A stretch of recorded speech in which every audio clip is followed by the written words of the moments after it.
Everything is air conditioned in Texas. You realize that I am always hotter than everybody else in the room. You're uncomfortable. And I think for me, I was somebody at night is where I would notice it a lot. I realized is it really started to affect the quality of my sleep because I wasn't comfortable. They call it hot flash for a reason. It like really, you get this flash of, oh my gosh, like I'm really, really hot. I would do all kinds of things. I got to the point where I had like a little fan that like I could wear around my neck. So I would put my little neck fan on, or I'd have my own little personal fan. You're getting hot flashes. You're not sleeping, so insomnia. You're getting irritable, so you're having mood swings. You're having difficulty working out and keeping that motivation. So you're getting weight gain. So we're now mounting on, we're talking about so far 6 symptoms of menopause. I wish I would have just addressed it right away. Before you hear this episode of the Menopod, if you feel that it's time to make a change and you want to join the Urogenius family, reach out to us at HoustonUrogynecology.com or 832-831-0362. You can also check us out on Instagram or Facebook.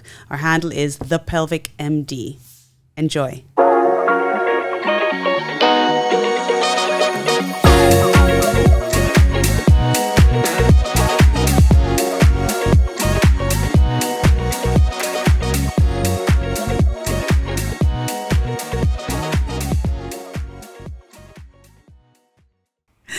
Welcome to the Menopod. This is a podcast for women going through menopause, but this is specifically for the women who refuse to pause. So here with Latonya, one of my patients and friends. Thank you for being here, Latonya. Glad to be here. Thank you for having me. Oh, so listen, we're talking about probably the most important topic when it comes to menopause. The symptom that most women complain about, that is the most bothersome, that is the most different from anything we've experienced in our life up to this point. And we're going to talk about the centrality of hot flashes. And you've had some hot flashes. I have. So it was so important to have Latonya here because she's so articulate and so beautiful. And I wanted you to get a sense of her experience in her hot flash journey into the menopause. The most important thing about hot flashes is that really they're a symptom that doesn't kill you, right? Yeah. Latonya, you're a physician. Yep, I am. Yep. They're not going to kill you. They're not going to kill you. But will they kill your quality of life? Yes. Is the answer. They can. Right. And so you truly have to be, as a woman, selfish and recognize that there's something that's not going to kill you, that truly affects your quality of life, that you may need help for. So tell me, when you started, you're skipping through the daisies, life is good, nothing's going wrong, and you get that first hot flash. Tell me what your journey's been like. Okay, so let's see. I'm almost 50, not quite. I'll be 50 in a couple of months. But probably about 2 years ago, I was starting to have hot flashes. And, in the beginning, you don't think much of it. You're just like, we live in Texas. So, we're always hot. It's hot, right? Triple digits. And, but after a while, everything is air conditioned in Texas. And you realize that I am always hotter than everybody else in the room. And you're uncomfortable. And I think for me, where it was, I was somebody at night is where I would notice it a lot.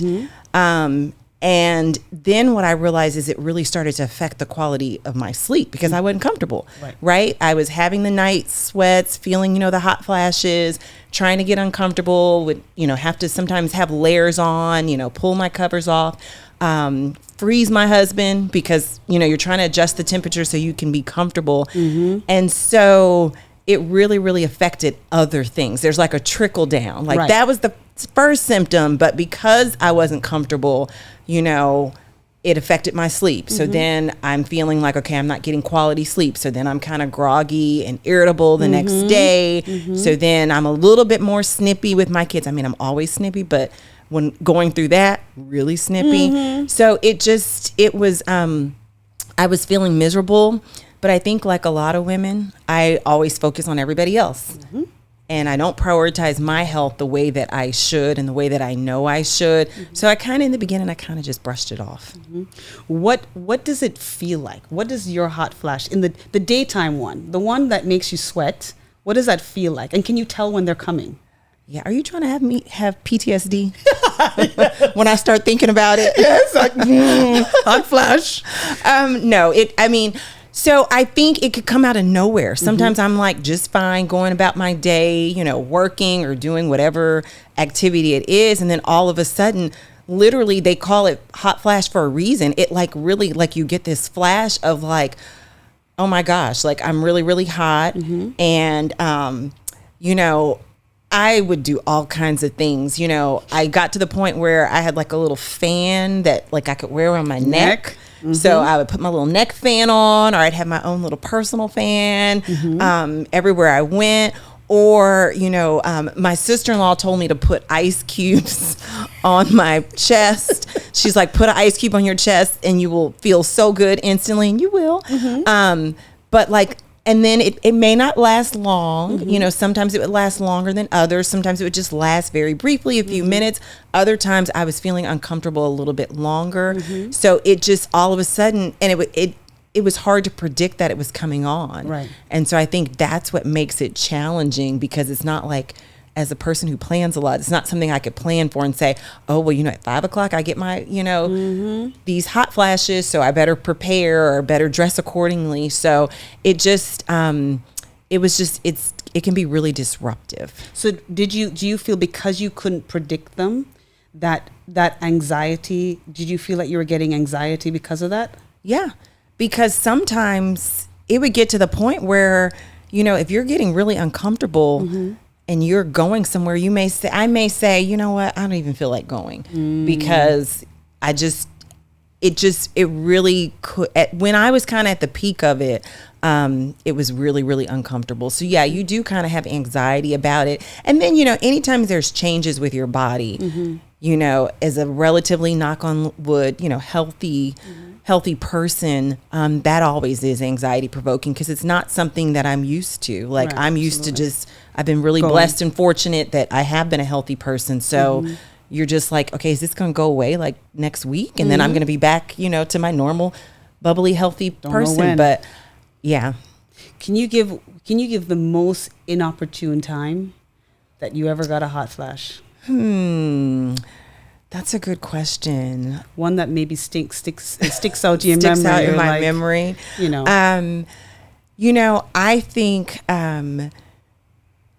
I think one time I was giving like a presentation, and in the middle of the presentation, I could tell like, oh my God, I'm starting to get a hot flash.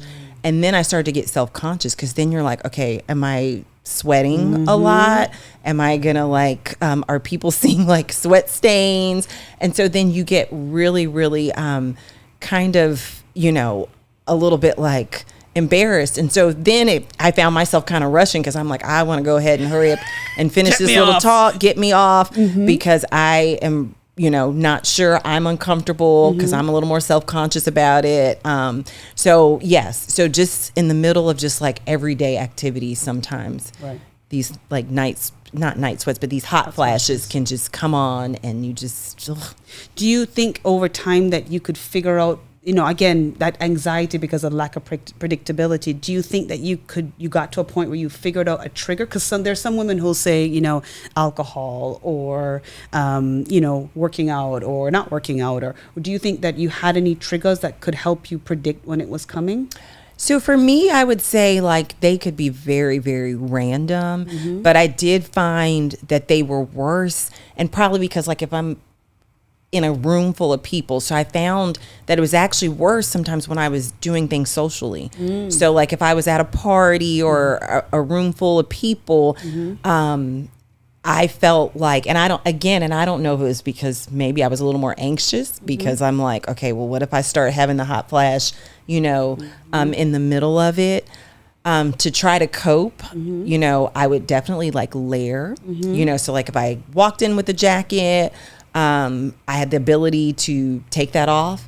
And I mean, even now I'm layered, because I think now it's like a habit for me, right? Because I got so used to doing that. So for me, like when I was just like in a room full of people, I didn't like that. So then that would make me say, well, I'd just rather stay home. Would you ever get one during workouts? Because this is a pretty controversial issue.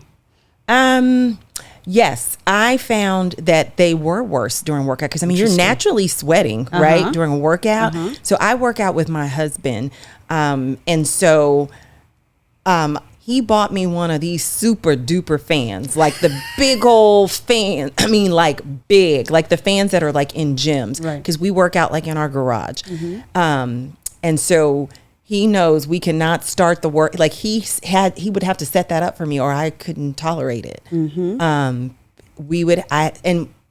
mean, a big fan because it would be uncomfortable. And I personally don't need another excuse to not work out because I have a lot of excuses for not wanting to work out. So I don't need to have that as a factor, but for me personally, it would be worse. And I really had to have like multiple, like I had to have fans. Wow. Yeah. So, you know, what's interesting about everything that you've said, right? So let's start from the beginning. You're getting hot flashes. So you're not sleeping. So insomnia, you're getting irritable. So you're having mood swings. You are getting, you're having difficulty working out and keeping that motivation, right? Which means weight gain too. Which means weight gain, right? I mean, and so you're getting weight gain. So we're now mounting on, we're talking about so far 6 symptoms of menopause, just attribute. I'm not talking about the hormonal shift. I'm not talking about the organic hormonal shift, estrogen, testosterone, progesterone. I'm talking about just the effect of hot flashes on your ability to function. Yes. Right? Yeah. And again, so what you have really kind of packaged is how much this affects your quality of life. Absolutely. Right? Just one symptom. Just one symptom. Right? Because every one of the other symptoms that we discussed, I can attribute to another hormone. Yeah. In and of itself, independently. And you've just summarized everything that has come out of just the frequency and the unpredictability of these hot flashes and how much they affect your life, right? Trickle down. And the trickle down effect, right? And so eventually so what was that trigger that said, hey, I need to get this sorted? Enough was enough. Right. Like after a while, you know, because like you said, there were so many symptoms that were affecting my quality of life. I was just like, I cannot take this anymore. You know, because I didn't like who I was, like, because that's not who I am. Like I said, I'm a very active, bubbly, healthy person. So, but I suffered for a couple of months. I'm not gonna, you know, I mean, and I wish I had, you know, addressed it like instantly, right? And finally, I don't know, one day I was just like, I am tired of being miserable. And so I really need to see like, what are the treatment options for this? You know, let me see my doctor and confirm that, I mean, I think I'm perimenopausal, but let me confirm, you know, it is what it is. So I'm really glad that finally like the light bulb went off and I was like, you don't have to, right? You know, like there's so many options for treatment now that, why, you know? Now, I mean, as a physician, there's a lot, obviously, you know, a lot, right? And you know how to ask the right questions. When you were doing your research into who to go and what to do about it, what do you think were barriers that you see for potentially other women when you're doing your Google search? Now that you're in this realm, right? You're in it and you're like, all right, I got to do something. You're going to do some basic research. You know better. Right, right. But what do you think are barriers for women? Well, first of all, doctors are the worst patients. So that was a barrier for me. Oh, I didn't say it. But we are. Yes, we are. We're you know, we tend to, again, put others before ourselves. So that was probably a barrier for me. But I think the other barrier is because for some reason, you know, we talk about a lot of things, but women aren't always forthcoming about, you know, menopause and the symptoms and, you know, telling others like, you know, this is normal. Like many of us go through this. So I think that is a barrier. And I think, you know, when you're talking about things that are personal, when you're talking about hormones, I mean, for me, I always want to make sure it's evidence-based treatment, right? So I want to make sure that there's, you know, evidence behind whatever treatment there is. And it's, you know, I'm seeking somebody who is reputable and who knows what they're doing. So I think that can be just a barrier. It's just that a lot of people just don't talk about it. And, you know, again, we think, oh, we can just fix it. You know, I can just, you know, I'm surviving with my fan around my neck and, you know, layering my clothes. But I think, you know, I wish I would have just addressed it right away. Right.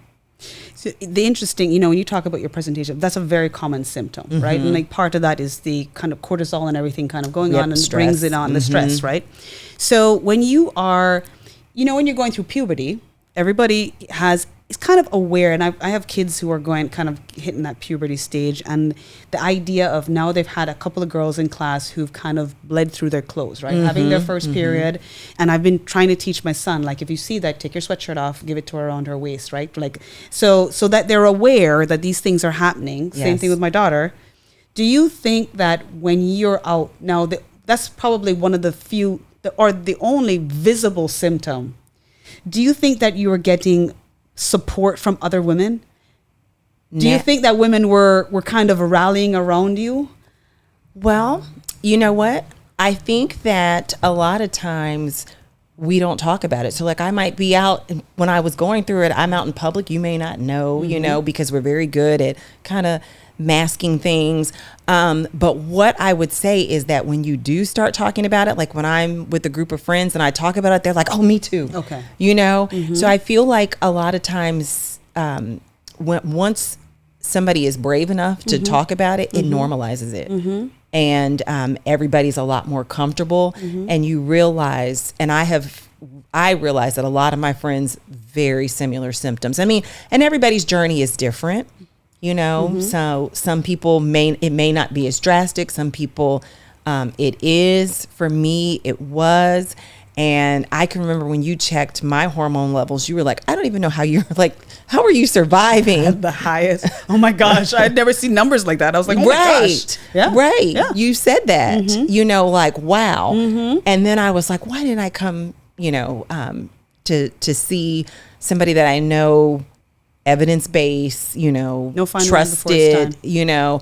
So, but it is, you know, I think we're normalizing it a little bit more now. I hope so. And then what did the elders in your family, your mom, your aunts, what did they prepare you in any way? And most women, that's a hard no, but do you think that there was any hint? No. Okay. There was not anything that was ever talked about in my household.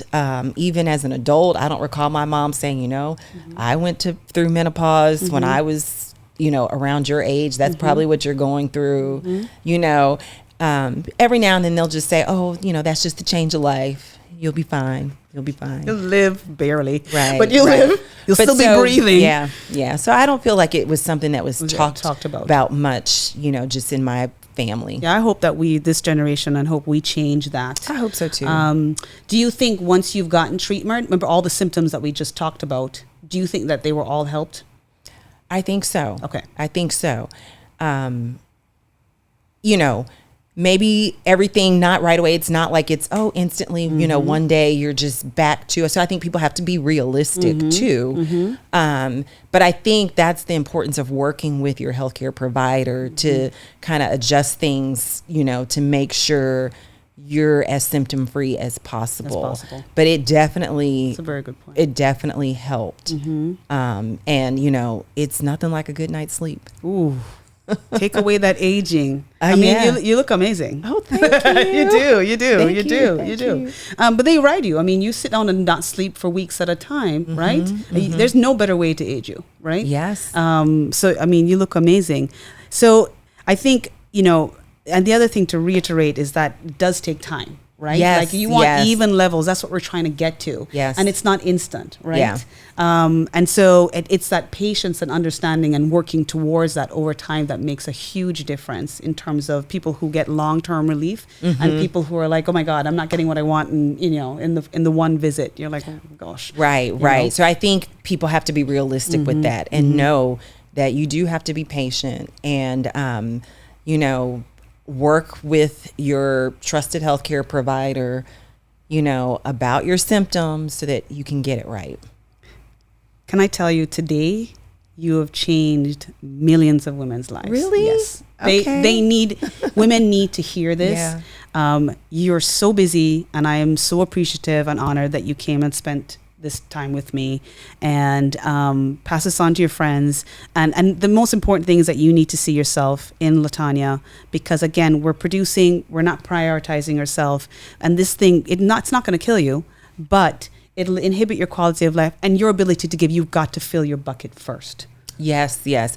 And I think that is so important. You know, we have to do more self-care as women. So important. You know, it's kind of like when you're on the airplane when they say put your oxygen mask on first.